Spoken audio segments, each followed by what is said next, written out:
Capítulo 7. El júbilo del cuerpo, la carne salvaje. Me fascina la forma en que los lobos chocan unos con otros, cuando corren y juegan, los lobos viejos a su manera, los jóvenes a la suya. Los flacos, los patilargos, los rabicortos, los de orejas colgantes, aquellos cuyas fracturadas extremidades resultaron torcidas, todos tienen sus propias configuraciones y fuerza corporal, su propia belleza. Viven y juegan de acuerdo con lo que son, quiénes son y cómo son. No fingen ser lo que no son. Allá arriba, en el norte, vi una vieja loba que solo tenía 3 patas. Era la única que podía pasar a través de una grieta donde crecían los arándanos. Otra vez vi una loba gris agacharse y pegar un brinco tan rápido que por un segundo dejó la imagen de un arco de plata en el aire.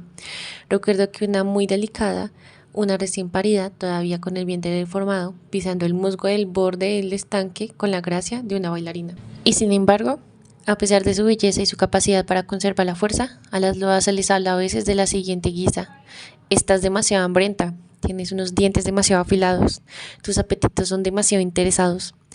Tal como ocurre con las lobas, a veces se habla a las mujeres como si solo un cierto temperamento, solo un cierto apetito moderado fuera aceptable, a lo cual se añade con harta frecuencia un juicio sobre la bondad o la maldad mortal de la mujer, según su tamaño, su estatura, andares y forma se ajusten o no a la singularidad y selecto ideal.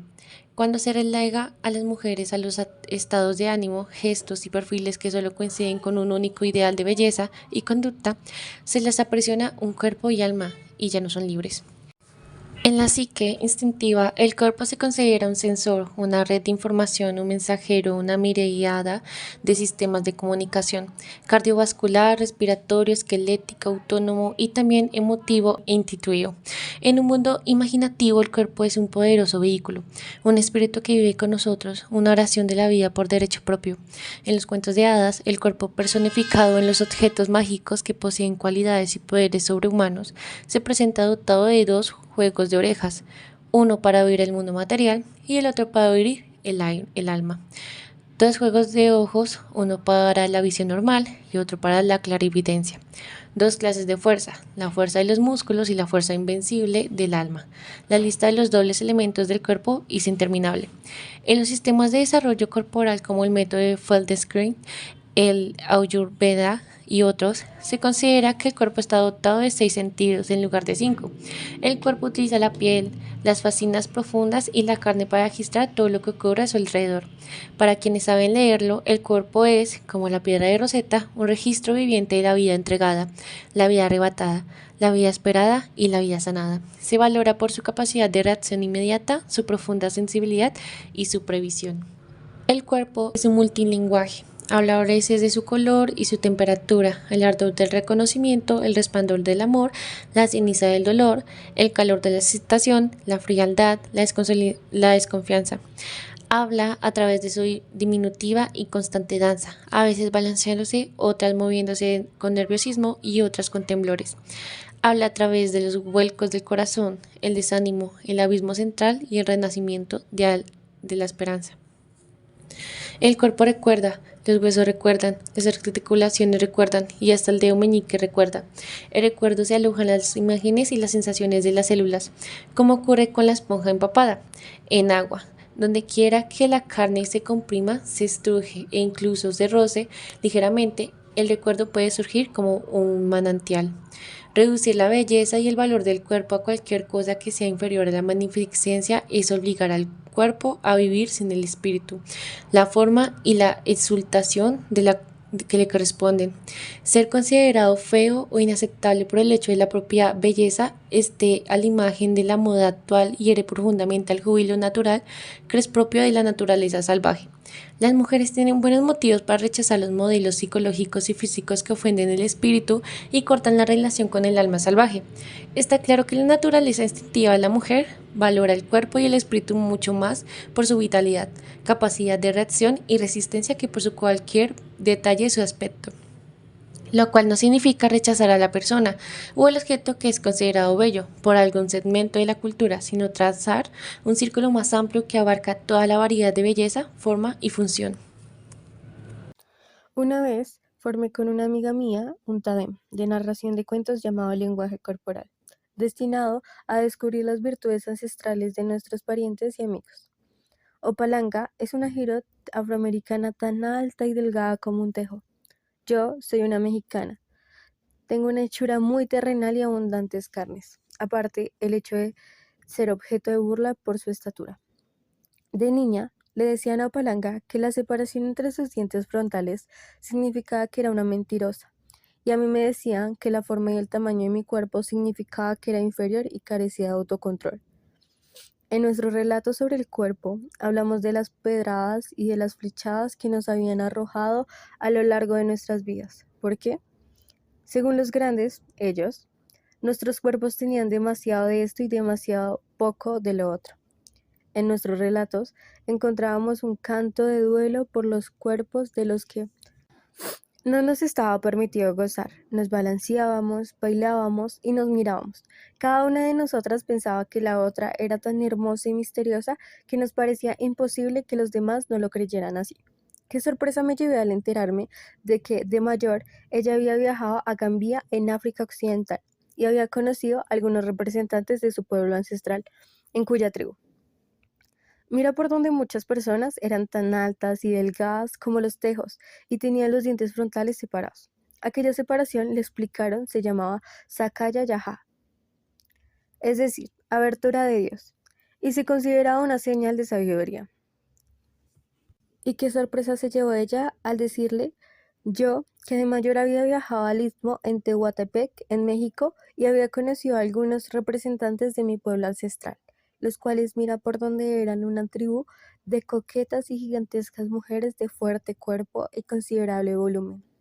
Estas me dieron unas palmadas y me palparon, comentando descaradamente que no estaba lo bastante gorda. ¿Comía lo suficiente? ¿Había estado enferma? Tenía que esforzarme en engordar. Me explicaron, ya que las mujeres son la tierra y son redondas como ella, pues la tierra abarca por muchas cosas. Por consiguiente, en la representación, al igual que en nuestras vidas, nuestras historias personales, que habían empezado siendo opresivas y deprimentes a la vez, terminaban con alegría y con un fuerte sentido del yo. Opalanga comprende que su estatura es su belleza, su sonrisa es la de la sabiduría, y la voz de Dios está siempre cerca de sus labios. Y yo comprendo que mi cuerpo no está separado de la tierra, que mis pies están hechos para sentarse firmemente en el suelo, y mi cuerpo es un recipiente destinado a contener muchas cosas. Gracias a unos pueblos poderosos, no pertenecientes a nuestra cultura en Estados Unidos, aprendimos a atribuir un nuevo valor al cuerpo y a rechazar las ideas y el lenguaje que insultaban el misterio del cuerpo, o ignoraban el cuerpo femenino como instrumento de sabiduría. Experimentar un profundo placer en el mundo lleno de muchas clases de belleza es una alegría de la vida, a la cual todas las mujeres tienen derecho. Aprobar solo una clase de belleza equivale en cierto modo a no prestar atención a la naturaleza. No puede haber un solo canto de pájaro, una sola clase de pino, una sola clase de lobo. No puede haber una sola clase de niño, de hombre o de mujer. No puede haber una sola clase de pecho, de cintura o de piel. Mis experiencias con las voluminosas mujeres de México me introdujeron a poner en tela de juicio toda una serie de premisas analíticas acerca de los distintos tamaños y formas, y en especial los pesos de las mujeres. Una antigua premisa psicológica, en particular, se me antojaba grotescamente equivocada: la idea según la cual todas las mujeres voluminosas tienen hambre de algo, la idea según la cual dentro de ellas comenté esta metáfora de la mujer delgada que gritaba a una de las majestuosas mujeres de la tribu tehuana. Ella me miró con cierta alarma. ¿Me está refiriendo acaso a la posesión de un mal espíritu? ¿Quién, una mujer?, me preguntó. No acertaba a comprender que los curanderos o cualquier otra persona que pudiera pensar que una mujer tenía en su interior a una mujer que gritaba por un simple hecho de estar naturalmente gorda. A pesar de los trastornos alimenticios compulsivos y destructivos que deforman el tamaño y la imagen del cuerpo son reales y trágicos, no suelen ser la norma de la mayoría de las mujeres. Lo más probable es que las mujeres que son gordas o delgadas, anchas o estrechas, altas o bajas, lo sean simplemente por haber heredado la configuración corporal de su familia y, si no de su familia inmediata, de los miembros de una o dos generaciones anteriores. Despreciar o juzgar negativamente el aspecto angustiadas y neuróticas, emitir juicios destructivos y excluyentes acerca de la forma heredada de una mujer, equivale a despojarla de toda una serie de importantes y valiosos tesoros psicológicos y espirituales. La despoja del orgullo del tipo corporal que ha recibido su linaje ancestral. Si le enseñan a despreciar su herencia corporal, la mujer se sentirá inmediatamente privada de su identificación corporal femenina con el resto de su familia. Si le enseñan a odiar su propio cuerpo, ¿cómo podrá amar el cuerpo de su madre, que posee la misma configuración que el suyo, el de su abuela y los de sus hijas? ¿Cómo puede amar los cuerpos de otras mujeres y de otros hombres, próximos a que ella han heredado las formas y las configuraciones corporales de sus antepasados? Atacar de esta manera a una mujer destruye su justo orgullo de pertenencia hacia su propio pueblo y la priva del natural y airoso ritmo que se siente el cuerpo cualquiera que sea su estatura, tamaño o forma. En el fondo, el ataque a los cuerpos de las mujeres es un ataque de largo alcance a la que han precedido y a las que las sucederán.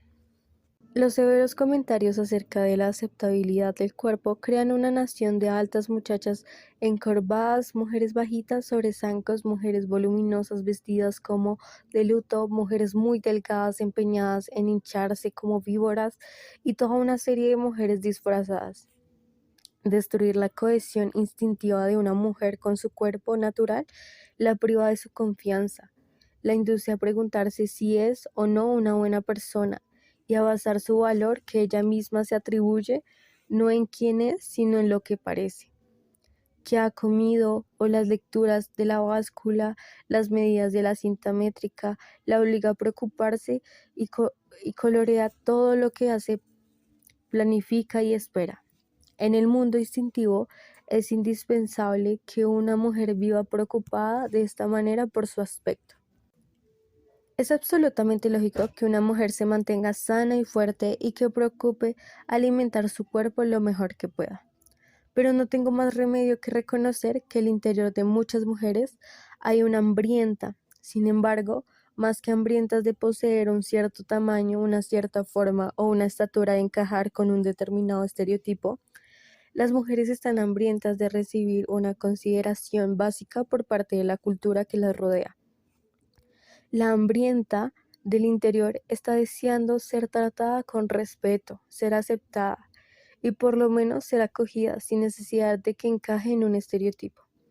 Si existe realmente una mujer que está pidiendo a gritos salir, lo que pide a gritos es que terminen las irrespetuosas proyecciones de otras personas sobre su cuerpo, su rostro o su edad. La patologización de la variedad de los cuerpos femeninos es un arraigado prejuicio compartido por muchos teóricos de la psicología, y con toda certeza por Freud. En su libro sobre su padre Sigmund, por ejemplo, Martin Freud explica que toda su familia despreciaba y ridiculizaba a las personas gruesas. Los motivos de las opiniones de Freud rebasaban el propósito de este libro. No obstante, cuesta entender que semejante actitud pudiera corresponder a una opinión equilibrada acerca de los cuerpos femeninos. Baste señalar, sin embargo, que distintos psicólogos siguen transmitiendo este prejuicio contra el cuerpo natural y animan a las mujeres a controlar constantemente su cuerpo, privándolas con ello de unas mejores y más profundas relaciones con la forma en la que han recibido.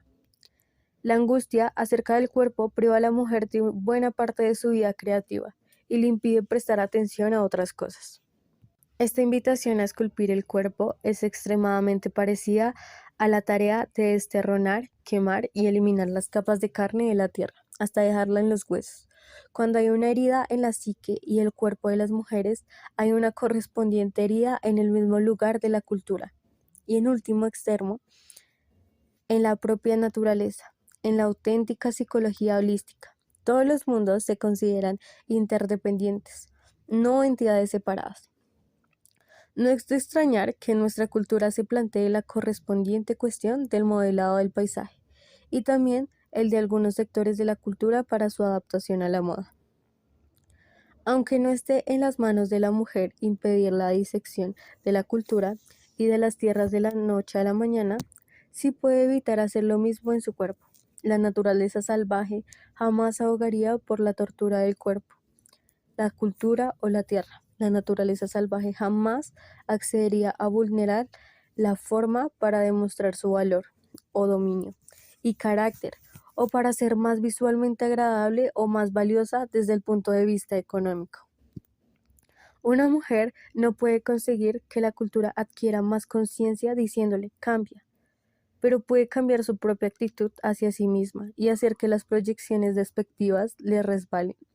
Eso se consigue recuperando el propio cuerpo, conservando la alegría del cuerpo natural, rechazando la conocida quimera según la cual la felicidad solo se otorga a quienes poseen una cierta configuración, edad, actuando con decisión y de inmediato recuperando la verdadera vida y viviéndola a tope. Esta dinámica de autoaceptación y autoestima son los medios con los cuales se puede empezar a cambiar las actitudes de la cultura. El cuerpo en los cuentos de hadas. Hay muchos mitos y cuentos de hadas que describen las debilidades y el carácter salvaje del cuerpo. Tenemos el griego Hefesto, el tullido trabajador de metales preciosos, el mexicano Artar, el del doble cuerpo, a Venus nacida de la espuma del mar, a las mujeres de la montaña gigante, cortejadas por su fuerza, a Pulgarcita, que puede viajar por arte y magia por doquier, y a muchos más. En los cuentos de hadas, ciertos objetos mágicos tienen unos poderes de transporte y percepción que constituyen unas metáforas muy acertadas del cuerpo, como por ejemplo la hoja mágica, la alfombra mágica, la nube, a veces las capas, los zapatos, los escudos, los sombreros y los yelmos confieren el poder de la invisibilidad, de una fuerza superior, de la percepción, etc. Son parientes arquetípicos. Cada uno de ellos permite que el cuerpo físico disfrute de una mayor perspicacia, de un oído más fino, de la capacidad de volar o de una mayor protección de la psique y el alma. Antes el invento de los carruajes, los coches y los carros, antes de la domesticación de los animales de tiro y de monta, parece ser que el elemento que representaba el cuerpo sagrado era el objeto mágico. Las prendas de vestir, los amuletos, los talismanes y otros objetos, cuando se utilizaban de cierta manera, transportaban a las personas al otro lado del mundo o del río. La alfombra mágica es un espléndido símbolo del valor sensorial y psíquico del cuerpo natural. Los cuentos de hadas en los que aparece el elemento de la alfombra mágica son un remedio de la actitud no demasiado consciente de nuestra cultura con respecto al cuerpo. En un primer tiempo, la alfombra mágica se consideraba un objeto de excesivo valor, pero cuando los que se sientan en su aterciopelada superficie le dicen levante, la alfombra tiembla inmediatamente, se eleva un poco, permanece en suspenso en el aire y después, ¡zas!, se eleva volando y traslada a su ocupante a otro lugar, centro, punto de vista, a otra sabiduría. El cuerpo, por el medio de su estado de excitación de su conciencia y su experiencia sensoriales, como por ejemplo escuchar música, oír la voz de un ser querido o aspirar los efluvios de un aroma determinado, tiene el poder de trasladarnos a otros lugares. En los cuentos de hadas, como en los mitos, la alfombra mágica constituye un medio de locomoción, pero en su clase especial, de una clase que nos permite ver el mundo por dentro y también de la vida subterránea. En los cuentos de Oriente Medio es el vehículo que utilizaban los chamanes en sus vuelos espirituales. El cuerpo no es objeto mudo del que pónganos por librarnos. Visto en la adecuada perspectiva de una nave espacial, una serie de hojas de trébol atómicas, un revoltijo de ombligos neurológicos que conducen a otros mundos y otras experiencias. Aparte de la alfombra mágica, el cuerpo está representado también por otros símbolos.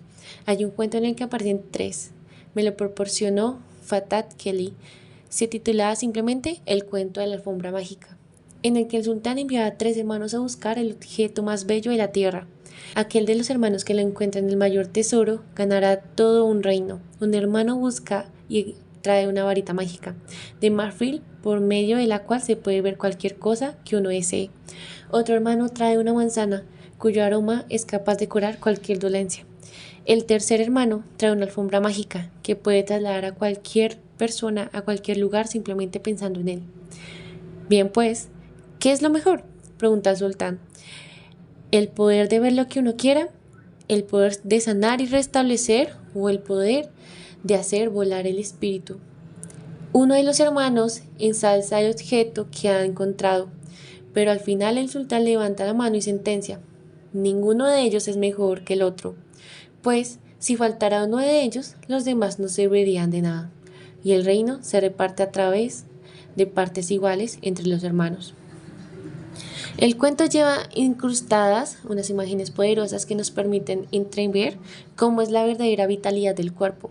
Este cuerpo, y otros del mismo estilo, describe los fabulosos poderes intuitivos y perspicacia y curación y sensorial, y también el arrobamiento que encierra el cuerpo. Tendemos a pensar que el cuerpo es una especie de otro, que cumple en cierto modo su función sin nuestra participación, y que si lo tratamos bien o nos hará sentir a gusto, muchas personas tratarán su cuerpo como si fuera un esclavo, o quizás lo tratan bien, pero exigen que cumpla sus deseos y caprichos como si en el fondo fuera un esclavo. Algunos dicen que el alma facilita información del cuerpo, pero imaginemos por un instante qué ocurriría si el cuerpo facilitara información del alma. La ayudará a adaptarse a la vida material, la analizará, la traducirá, le facilitará una hoja en blanco, tinta y una pluma con la cual pudiera escribir sobre nuestras vidas. Y si, como en los cuentos de hadas de las formas cambiantes, el cuerpo fuera un dios por derecho propio, un maestro, un mentor, un guía oficial, ¿qué ocurriría entonces? ¿Es sensato pasarse toda la vida castigando a este maestro que tiene tantas cosas que dar y enseñar? ¿Queremos pasarnos toda la vida dejando que otros quiten el mérito a nuestros cuerpos, lo juzguen y lo consideren defectuoso? ¿Somos los bastantes fuertes como para rechazar la línea telefónica compartida y escuchar con verdadero interés lo que dice el cuerpo como si éste fuera un poderoso y sagrado? La idea de nuestra cultura se tiene del cuerpo como una simple escultura es errónea. El cuerpo no es de mármol, no es esa finalidad. Su finalidad es proteger, contener y apoyar y encender el espíritu y el alma que lleva dentro. Ser un receptáculo de la memoria, llenarnos de sentimiento. Ese es el supremo alimento psíquico. Es elevarnos y propulsarnos, llenarnos de sentimiento para demostrar que existimos, que estamos aquí. Darnos un fundamento, una fuerza y un peso. Es erróneo considerarlo un lugar que abandonamos para poder elevarnos hacia el espíritu. El cuerpo es el promotor que estas experiencias, de estas experiencias. Sin el cuerpo no existirían las sensaciones del cruce de las umbrales, no existiría la sensación de elevación ni de la altura e ingravidez. Todo eso procede del cuerpo. El cuerpo es la plataforma de lanzamiento del cohete, es una cápsula del alma, contemplada a través de la ventanilla, la misteriosa noche estrellada y se queda deslumbrada. El poder de las caderas. ¿Qué es un cuerpo sano en el mundo instintivo? En su nivel más básico. El pecho, el vientre, cualquier lugar donde haya piel, cualquier lugar donde haya neuronas que transmiten las sensaciones. La cuestión no es qué forma, qué tamaño, qué color, qué edad, sino siente algo, funciona tal como tiene que funcionar, podemos reaccionar, percibimos su alcance, su aspecto sensorial, tiene miedo, está paralizado por el dolor o el temor, anestesiado por antiguos traumas, o acaso tiene su propia música, escucha como Baubo a través del vientre y está mirando con sus muchas maneras de ver. Yo viví a los 20 años 2 experiencias decisivas, unas experiencias contrarias a todo lo que hasta entonces me habían enseñado acerca del cuerpo.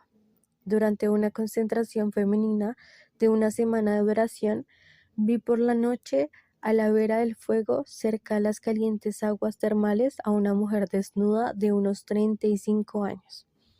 Sus pechos estaban flácidos de tanto dar a luz, y su vientre estaba surcado de estrías causadas por los embarazos.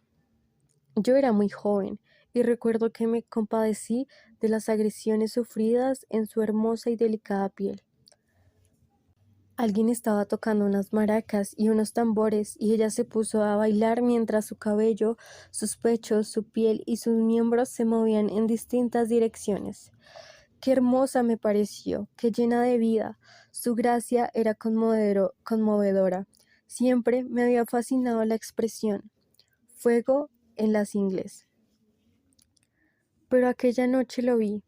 Vi el poder de sus caderas, vi lo que me habían enseñado a ignorar, el poder del cuerpo de una mujer cuando está animado por dentro.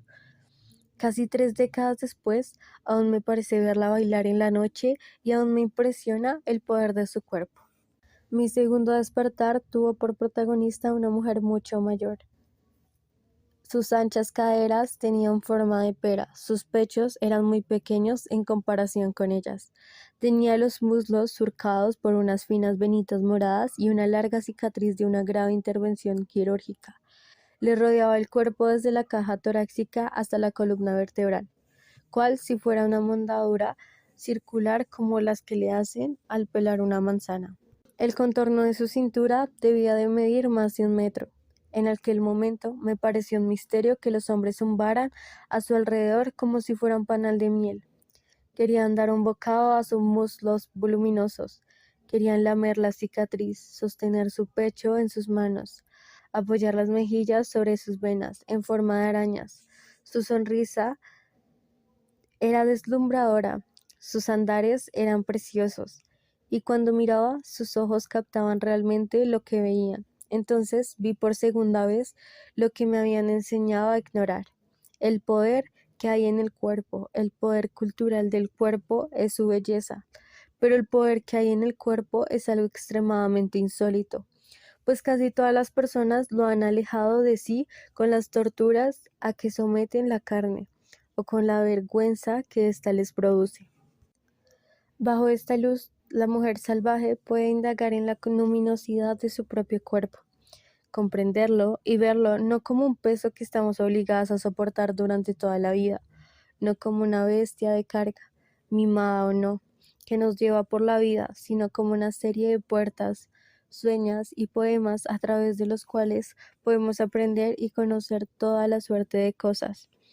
En la psique salvaje, el cuerpo se considera un ser de pleno derecho, un ser que nos ama y que depende de nosotras, y para él, el cual a veces somos una madre, mientras que otras veces él es una madre para nosotras. Para hablar del gran poder del cuerpo, de otra manera, tengo que contar un cuento auténtico y bastante largo. Por cierto, durante muchos años los turistas han cruzado en tropel el gran desierto americano, recorriendo a toda prisa el llamado circuito espiritual, el Monument Valley, el Cañón de Chaco, la Mesa Verde, Cayenta, el Cayo de Kems, el Pine Desert y el Cañón de Chile. Echan un apresurado vistazo a la pelvis del Gran Cañón Madre, sacuden la cabeza, se encogen de hombros y regresan corriendo a casa para, al verano siguiente, volver a cruzar en tromba el desierto, mirar y observar un poco más. Bajo este comportamiento subyace la misma hambre de experiencia luminosa que los seres humanos han experimentado desde tiempos inmemorables. Pero a veces esta hambre se exacerba, pues muchas personas han perdido a sus antepasados. A menudo solo conocen los nombres de sus abuelos. Han perdido en particular los relatos de la familia, desde un punto de vista espiritual. Esta situación produce tristeza y hambre. Muchos intentan recrear algo importante por el bien de su alma. Durante años, los turistas han acudido también a Puye, una enorme y polvorienta mesa que se encuentra en el centro de una extensión despoblada de Nuevo México. Allí, los Anasazi, los antiguos, se llamaban antaño unos a otros, a través de las mesas. Dicen que un mar prehistórico labró miles de sonrientes lascivos y quejumbrosos ojos y bocas en las paredes rocosas de aquel lugar. Los dines, navajos, los apaches, jicarilla, los utes del sur, los hopis, los unis, los Santa Clara, los Santo Domingo, los Laguna, los picuris y los tezuque. Todas estas tribus del desierto se reúnen en aquel lugar y bailan para recordar el pasado y convertirse de nuevo en los pinos que se utilizan para construir las estacas de las cabañas, en los venados, en las águilas y las catsinas, en todos los poderosos espíritus. Y allí acuden los visitantes, muchos de ellos hambrientos de sus genomitos y separados de su placenta espiritual. Han olvidado también a sus antiguos dioses. Vienen a contemplar a los que no los han olvidado. El camino que sube a Puye fue construido para casos de caballos y mocasines. Pero, con el paso del tiempo, los automóviles adquirieron más fuerza y ahora los habitantes de la zona y los visitantes acuden en toda suerte de coches, furgonetas, descapotables y camionetas. Los vehículos gimen y echan humo por la cuesta en un lento polvoriento desfile. Todos aparcan a troche y moche, a la buena de Dios, en los pedrosos collados. Al mediodía, en el borde de la mesa, parece que haya habido un choque, en cadena de miles de automóviles. Algunos aparcan junto a malborosas de metro, de 80 de altura, pensando que para bajar de sus vehículos bastará con empujar las plantas. Pero las malborosas de 100 años de antigüedad son como ancianas de hierro. Los que aparcan junto a ellas se quedan atrapados en el interior de sus automóviles. Al mediodía, el sol convierte el lugar en un horno sofocante. Todos caminan con el calzado recalentado, cargados con paraguas por si llueve, lloverá, sillas plegables de aluminio por si se cansan, se cansarán. Y son visitantes, quizá con una cámara si les permitiera usarla, y unas sartas de carretes de películas colgadas alrededor del cuello como ristras de ajos. Los visitantes acuden allí esperando mil cosas distintas, desde 10 sagrado a lo profano. Acuden a ver algo que no todo el mundo podrá ver. Una de las cosas más salva es que existe un numen viviente, la mariposa. El último acontecimiento del día es la danza de la mariposa. Todo el mundo espera con deleite esta danza de una sola persona. La interpreta una mujer. ¿Pero qué mujer? Cuando el sol empieza a poner, aparece un viejo resplandeciente con un traje turquesa de ceremonia de 20 kilos de peso, con los altavoces chirriando como gallinas asustadas por la presencia de un halcón. Susurra contra el micrófono cromado de los años 30, y nuestra próxima danza será la danza de la mariposa. Después se aleja requeando y pisándose el dobladillo de sus pantalones vaqueros. A diferencia de un espectáculo de ballet en el que, en cuanto se anuncia la pieza, se lleva el telón y los bailarines salen del escenario, allí en Puye, como en otras danzas tribales, después del anuncio de la danza, el intérprete puede tardar en aparecer desde 20 minutos hasta una eternidad. ¿Dónde están los artistas? Arreglando su caravana, quizá. Las temperaturas de más de 40 grados son habituales y por consiguiente tienen que hacerse retoques de última hora en la pintura corporal cubierta de sudor. Si un cinturón de danza que hubiera pertenecido al abuelo del bailarín se rompiera camino del escenario, el bailarín no se presentaría, pues el espíritu del cinturón tendría que descansar. Los intérpretes tal vez se retrasarán porque la radio Taos K-Kid por Kit Carson está transmitiendo una buena canción en La Hora India de Tony Luján. A veces un bailarín no oye el altavoz y tiene que ser avisado por un mensajero a pie. Y además, el bailarín siempre tiene que hablar con sus parientes mientras se dirige al lugar donde actúa y detenerse sin falta para que sus sobrinos y sus sobrinas le puedan echar un buen vistazo. Qué impresionados se quedan los chillidos al ver a un gigantesco espíritu. que se aparece sospechosamente, Katsina, un poquito de lo menos, a ti o no más, o una bailarina del maíz que se aparece mucho, a tía Yasie. Finalmente, cabe la posibilidad de que el bailarín aún se encuentre en la autopista de Tezuque, con las piernas colgando por encima de cal de una furgoneta de reparto cuyo silenciador tizna de negro el aire a lo largo de kilómetros mientras el viento sopla de cara. Durante la emocionada espera de la danza de la mariposa, todo el mundo habla de las doncellas de mariposa y de la belleza de las muchachas Sun, que danzaban ataviadas con un antiguo atuendo negro y rojo, que dejaba un hombro al aire y se pintaban unos círculos de color rosa intenso en las mejillas. También se alaba a los jóvenes bailarines venado que bailaban con ramas de pino atados a los brazos y a las piernas. Pasa el tiempo, pasa y pasa. La gente hace titinear las monedas en los bolsillos. Emite un siseo al expirar aire a través de los dientes. Los visitantes están impacientes por ver a la maravillosa bailarina mariposa. Inesperadamente, cuando todo el mundo frunce el ceño en señal de aburrimiento, los tamborileros levantan los brazos y empiezan a tocar el ritmo de la mariposa sagrada, y los cantores empiezan a llamar a gritos a los dioses para que intervengan. Los visitantes que sueñan con la frágil belleza de una delicada mariposa experimentan un inevitable sobresalto cuando ven saltar a María Luján. Es gorda, decididamente gorda, como la Venus de Wilford, como la madre de los días, como la mujer de proporciones heroicas que pintó a Diego Rivera, la que construyó la Ciudad de México con un solo quiebro de muñeca. Y, además, María Luján es vieja, muy vieja, como si hubiera regresado del polvo, tan vieja como el viejo río y como los viejos pinos que crecen en el lineero del bosque. Lleva un hombro al aire, su manta negra y roja salta arriba y abajo con ella adentro. Su pesado cuerpo y sus huesudas piernas le confieren el aspecto de una araña que brinca envuelta en un tamal.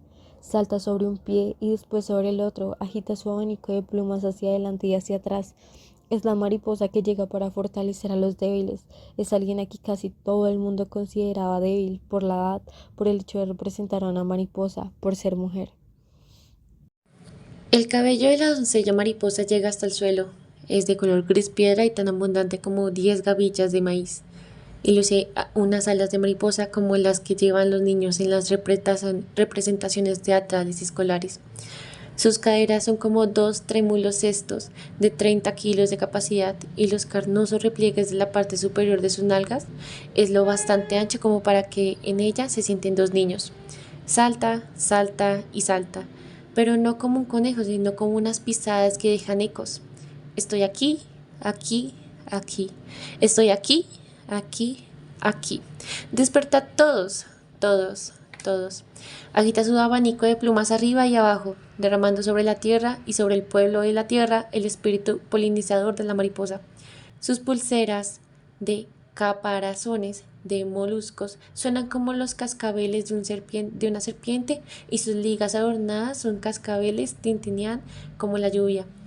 La sombra de su voluminoso vientre y sus delgadas piernas baila de uno a otro lado del círculo. Sus pies levantan a su espalda unas pequeñas polvaredas. Las tribus participan con actitud reverente, pero algunos visitantes se miran unos a otros y murmuran: ¿es eso? ¿Esa es la doncella de la mariposa? Están desconcertados y algunos incluso decepcionados. Parece que ya no recuerdan que el mundo espiritual es un lugar donde las loas son mujeres, los osos son maridos y las viejas de considerables dimensiones son mariposas.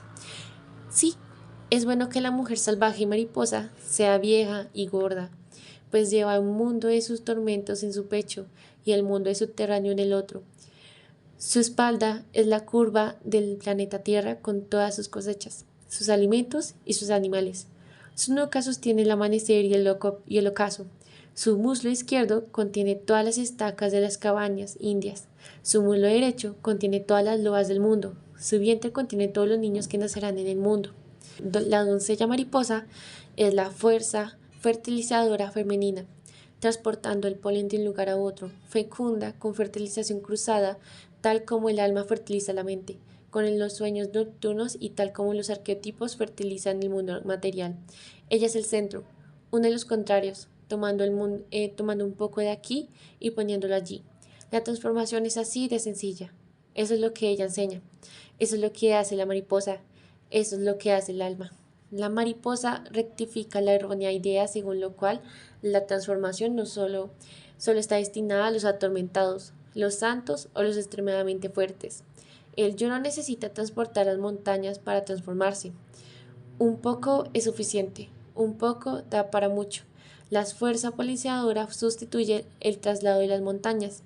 La doncella mariposa poliniza las almas de la tierra. Es más fácil de lo que tú piensas, dice.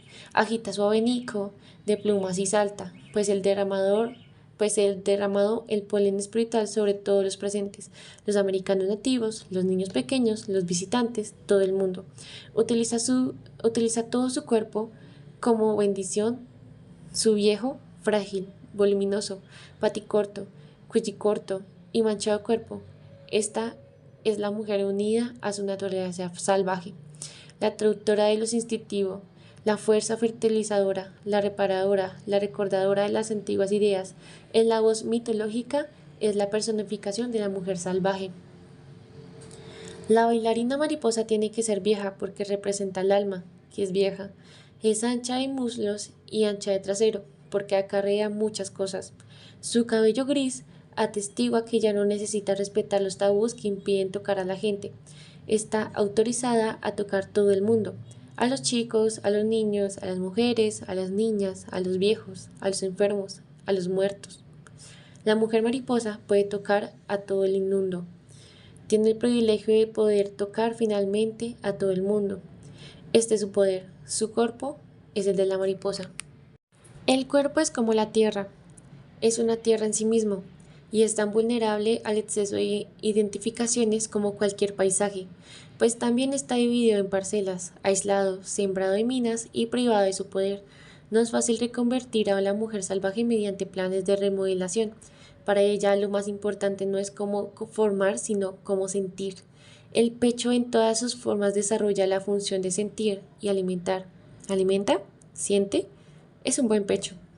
Las caderas son anchas y con razón, pues lleva dentro una santinada cuna de marfil para la nueva vida. Las caderas de una mujer son batangas para el cuerpo superior y el inferior. Son pórticos, son un mullido cojín, asidor del amor, un lugar detrás del cual se pueden esconder los niños. Las piernas están destinadas a llevarnos a veces a propulsarnos, son las poleas que nos ayudan a elevarnos, son un anillo para rodear el amante. No pueden ser demasiado esto, demasiado lo otro, son lo que son. En el cuerpo no hay ningún tiene que ser. Lo importante no es el tamaño, la forma o los años, y ni siquiera el hecho de tener un par de cada cosa, pues algunos no lo tienen. Lo importante desde el punto de vista salvaje es si el cuerpo siente, si tiene una buena conexión con el placer, con el corazón, con el alma, con lo salvaje. ¿Es feliz y está alegre? ¿Puede moverse a su manera, bailar, menearse, oscilar, empujar? Es lo único que importa. Cuando yo era niña, me llevaron a visitar el Museo de Historia Natural de Chicago.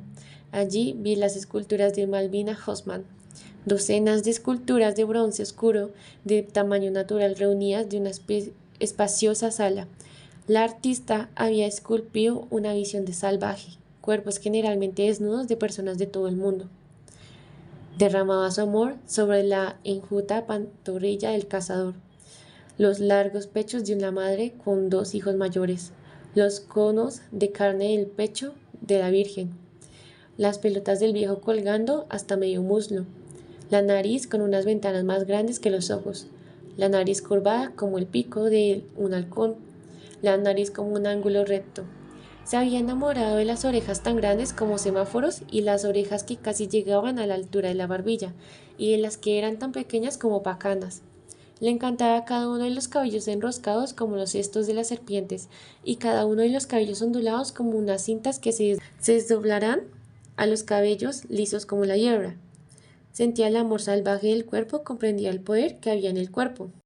Notsuke Sanji habla en su obra de para las chicas de color que han pensado en el suicidio cuando basta el arco iris. En la obra, la mujer de morado habla tras haber tratado con todas sus fuerzas de asumir todos los aspectos psíquicos y físicos de su persona que la cultura ignora o desprecia, y se resume a sí misma en estas sabias y serenas palabras. Eso es lo que tengo. Poemas, grandes muslos y pequeñas tetas, y muchísimo amor. Este es el poder del cuerpo, nuestro poder, el poder de la mujer salvaje. En los mitos y los cuentos de hadas, las divinidades y otros grandes espíritus ponen a prueba los corazones de los seres humanos, apareciéndose bajo distintas formas que ocultan su divinidad. Se presentan con túnicas, andrajos o fajas plateadas o con los pies cubiertos de barro. Se presentan con la piel tan oscura como la madera vieja o con escamas hechas de pétalos de rosa, con un aspecto tan frágil como el de los niños, como el de una vieja tan amarilla como las limas, como un hombre que no puede hablar o como un animal que habla. Los grandes poderes ponen a prueba a los seres humanos para averiguar si ya han aprendido a reconocer la grandeza del alma en todas sus múltiples formas. La mujer salvaje se presenta con muchos tamaños, colores, formas y condiciones. Debemos permanecer atentas para poder reconocer el alma salvaje en todos sus múltiples disfraces.